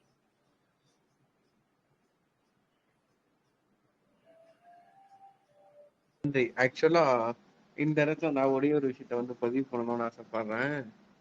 நம்ம நான் என்ற விஷயத்த வச்சு நான் பயணம் பண்ணியிருந்தேன்னா இந்த அளவுக்கு வந்து இந்த சேனல் ரன் ஆயிருக்குமானா சத்தியமா சொல்றேன், ரன் ஆயிருக்காரு. எது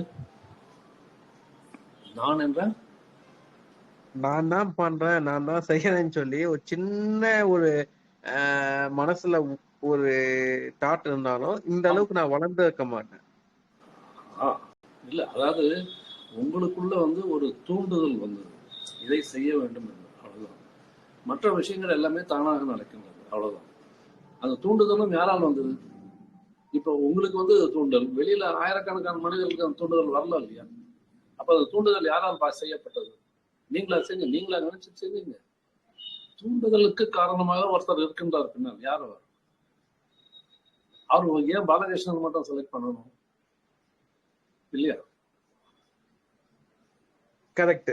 ஆக்சுவலா தூண்டுதல் இல்லாம எந்த விஷயத்தையும் வந்து முன்னாடி வந்து எடுத்து தர முடியாது. ஆக்சுவலா வந்து அது உண்மைதான். எப்படின்னா ஒரு சின்ன நம்மளும் ஒரு பிளாட்ஃபார்ம்ல பயணம் பண்ணும்போது ஒரு சில விஷயத்த வந்து முரண்படும் போது நம்ம என்ன பண்ணோம்னா அங்க கிட்டத்தட்ட ஒரு 2 வருஷம் 3 வருஷம் பயணம் போட்டுட்டு இருந்தோம். அது ஒரு ஆன்மீக தலம். அதுல பயணம் பண்ணும்போது நம்ம அங்க ஒரு சின்ன ஒரு மிஸ் அண்டர்ஸ்டாண்டிங்ல வெளியே வரும்போது அவங்க ஒரு ஸ்டேஜ்ல நின்னுட்டாங்க. அதுக்கு மேல வரல. அவங்க கர்மா நத்திங் பட் அது எதுன்னு சொல்ல முடியல. பட் நம்ம அதுக்கடுத்து நம்ம நியூவா ஆரம்பிச்சு ஒண்ணுமே இல்லாத ஒரு நடு ரோட்ல நின்றுக்கிட்டு நம்ம அங்கிருந்து ஒரு பாதையை போட்டு ஒரு சின்ன விதைய போட்டு அந்த சதியை முளைச்சு இப்போ ஒரு ஆக்சுவலா வந்து அந்த செடி வந்து ஓரளவுக்கு வளர்ந்துருக்கு. அது கிட்டத்தட்ட ஒரு மரமா இருக்கு. அது பூ பூக்குற டைம் இது. அந்த பூவா மாறி ஆலமரமா அது ஊனணும். அதுதான் விஷயம். அது மேல மேல இதே ஆற்றல் வந்து எடுத்துட்டு போவோம் நம்புறேன். அதுதான். அது நீங்க வந்து அந்த தூண்டுதல்னால ஒரு காரியத்தை ஆரம்பிச்சிருக்கீங்க. பட் அது வந்து எப்படி வளருதுன்றது உங்க கையில் இல்லை. அது தானா நடக்குது. அது தானாக நடக்கின்றது. அதற்குண்டான முயற்சிகளை மட்டும்தான் நீங்க செய்ய முடியும். வளர்ச்சி என்பது அது தானாகத்தான் நடக்கும். இது மட்டும் இல்ல. உலகத்தில் நடக்கிற எல்லா காரியங்களும் அப்படிதான். நம்முடைய பங்கு என்னன்னா, நாம அது வந்து செய்யக்கூடிய கடமைகளை நாம் என்ன செய்யணுமோ அதை மட்டும் செய்துட்டு இருப்போம். பட் தி ரிசல்ட் என்பது என்ன மாதிரி நடக்கும், இது பாசிட்டிவா நெகட்டிவா இல்லை என்ன என்பது வந்து தானாகத்தான் நடக்கின்றது. அதுக்கு சில சட்டத்திட்டங்கள் இருக்கின்றன, அதுக்கேற்றப்போ நடக்கின்றது. இயற்கை இறை நியதி என்பது முதலிலேயே குறித்து வைக்கப்பட்டது. டெஸ்டினி என்று சொல்வார். முதலிலேயே குறிக்க வைக்கப்பட்டது. அதன்படிதான் விஷயங்கள் நடக்கின்றது. பட் அந்த அந்த இனிஷியல் புஷ் இருக்கு பாருங்க, அதுதான் நாம் செய்யணும். அதுவும் வந்து அதை செய்விப்பவரும் அவர்தான், அந்த தூண்டுதலை உண்டாக்குவரும் அவர்தான். என் மனதிலே நான் இந்த காரியம் செய்ய வேண்டும், இதன் மூலம் பயன்பெறுவார்கள் என்ற ஒரு தூண்டுதலை உண்டாக்குவது யார்? நம்முடைய மனதான் உண்டாக்குது. மனதுக்குள்ள அந்த அளவுக்கு இது கிடையாது, திறமை கிடையாது. அந்த தூண்டுதலை உண்டாக்குவர் ஒருவர், அவர்தான் உங்கள் மூலமாக உண்டாக்குகின்றார். எல்லாருக்கும் உண்டாக்குறது இல்லையே. கண்டிப்பா சார். அது எப்படின்னா அந்த தூண்டுதல்ன்றது வந்து இப்ப நினைச்சு பார்த்தா அது ஒரு நல்ல விஷயமான தோணுச்சு. பட் அந்த அளவுக்கு நம்ம நிறைய விஷயத்த நம்ம பிளாட்ஃபார்ம்ல இருந்து அந்த ஒருத்தர் நம்ம ட்ரிகர் பண்றாருன்னும் போது நம்ம ட்ரிகர் பண்ணும்போது டக்குன்னு கொஞ்சம் சைலண்ட் ஆகி அதோட பொறுமையா மூவ் பண்ணும்போது அது ரிசல்ட் வந்து பாசிட்டிவா இருக்கு. ஏன்னா ட்ரிகர் ஆகி நம்ம வந்து ஆப்போசிட்ல ரியாக்ஷன் பண்ணதான் பிரச்சனையே வரும். அந்த ட்ரிகர் பண்றாரு ஒரு தூண்டல் கொடுக்குறாருன்னும் போது அடுத்த செகண்டே ரியாக்ஷன் பண்ணக்கூடாது. ஸ்லோவான ப்ராசஸ்ல அப்படியே கொஞ்சம் கொஞ்சமா நம்ம மூவ் பண்ணும்போது நல்லா இருக்கு. அப்படியே ஜேர்னி வந்து நல்லா இருக்கு. ரொம்ப ரொம்ப நன்றி. வேற யாருக்குன்னா டவுட் இருக்குங்களா? மாறி எதனால அந்த விஷயத்த ஷேர் பண்ண அப்படின்னா உண்மையிலேயே இப்போ இன்னைக்கே வந்து பிரமிப்பா இருக்கு. நான் வந்து எதுவுமே செய்யல. நான் ஒரு சின்ன ஒரு கருவி. ஆக்சுவலா எப்படின்னா ஒரு பென்சில் இந்த மாதிரி வந்து யாரோ ஒருத்தவங்க பிடிச்சி எழுதுற மாதிரி நம்ம வந்து அப்படியே போயிட்டு இருக்கோமே தவிர பட் எல்லாமே டிவைன் எனர்ஜி மட்டும்தான். ஏன்னா வந்து இங்க நான் தான் செய்யறேன்ற விஷயத்த வந்து முன்னாடி நிறுத்தணும்னா அடுத்த ஸ்டெப் வந்து மூவ் ஆன் பண்ண முடியாதுன்னு சொல்லி எனக்கு 100% அடிச்சு சொல்ல முடியும். ரொம்ப ரொம்ப நன்றிகள். வேற எங்கன்னா டவுட் இருக்குங்களா? மதன், மாரிமுத்து, பரமானந்தம் சார் லாஸ்டா தான் வந்தாரு. நன்றிங்க சார். ரொம்ப ரொம்ப நன்றிங்க சார். கேட்கறாங்க. நன்றிங்க சார். முடிச்சுக்கலாம். சரிங்க, ரொம்ப நன்றி. அடுத்த முறை பார்ப்போம். எல்லோருக்கும் வணக்கம். வாழ்க வளமுடன்.